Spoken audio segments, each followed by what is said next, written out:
Welcome to the Basic Tools and Menus tutorial. In this video, I'm going to cover off the basic tools and menus available in the 3D workspace to start you off on how to get comfortable using Revisto's tools. I want to start off by saying that the measure and section cut tools I will be covered in more depth in a separate video to explain how to use all the features of each tool in more detail so that you can use them proficiently in no time. To start off, the first menu is called the Viewpoints menu. You can access it by simply clicking on the icon or by pressing Ctrl W. This menu allows you to quickly jump to a saved view, which can save you or people on your team time by jumping to an area that you intend to view frequently. My preference is to make viewpoints that match the drawing layout or areas of the drawings so that there is continuity and familiarity between the project drawings and the model viewpoints. In order to create a viewpoint, simply just click New Viewpoint and then it's made. You can rename or organize into folders as well if you'd like. The next icon to the right is a tool that I would like to cover called Ruler, or as most people would recognize it as Measure. This tool can either be accessed by clicking as you see here, or by pressing Ctrl M. Once you're in the ruler view or any other tool views, then all other selection ability is turned off. The Measure tool has 5 different options for measuring. These 5 measuring features are covered in more detail in the Ruler Measure tutorial. The 5 features are Laser Ranger. The second is called Snapping. The third measure feature is called Minimum Distance. And then the fourth feature is called Elevation. The fifth measurement feature in this tool is Angle. The next tool is called the Section Cut tool.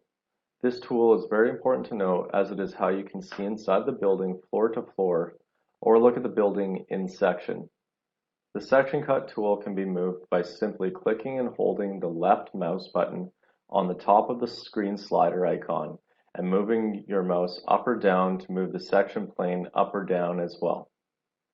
And you can see here as I do it is moving the section plane vertically through the building. This tool is also covered in more detail in a separate video. The next menu I want to explain is very important, which is called the object tree. And why this one is important is because it shows the various models that make up the overall 3D model environment that you see. Generally, these models are inserted into Revizto through the exporter plugin available for a variety of platforms like Revit, Navisworks, etc. Personally, Navisworks is my preferred choice and platform for exporting models, but as I've said, it can be exported from a variety of platforms. When you click on the icon, it opens the window and shows a collapsible list of all the individual models.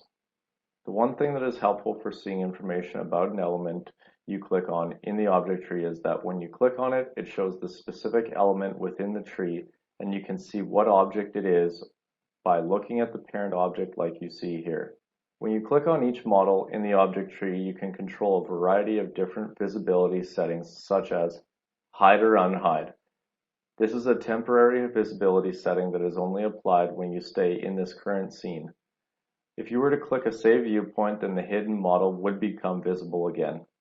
Another way you can hide elements is by simply clicking on them, just like you see me doing now, and right-clicking, and then clicking Hide. Isolating the model is done by just right-clicking and clicking Isolate in the menu. Isolate in Transparency, just right-click and click Isolate in Transparency in the menu. In order to make the model and all the geometry in it a specific color, right-click on the model object or on the entire model in the object tree. Click Color on the menu and then choose the color you want the model or the object to be. One last visibility setting that is very helpful I find is unload or load models. It is similar to hiding a model. However, the difference is that it makes the model not visible in any save viewpoint or any 3D view as opposed to hide, which is only applied temporarily. In order to make the model visible, you just simply right-click on the model in the object tree, and in the menu, you click Load Model, and that'll make it visible again in any view. The next menu I want to cover off is the Properties menu. The importance of this menu is that it shows all of the properties about an element that is populated in Revit.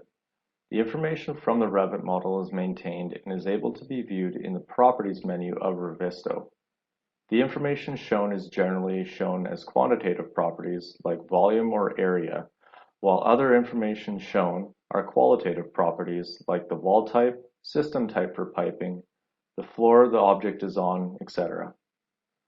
The way to show these properties when this menu is opened is by clicking on any object like this wall for example, and then expanding the Elements menu, which typically shows most of the relevant properties.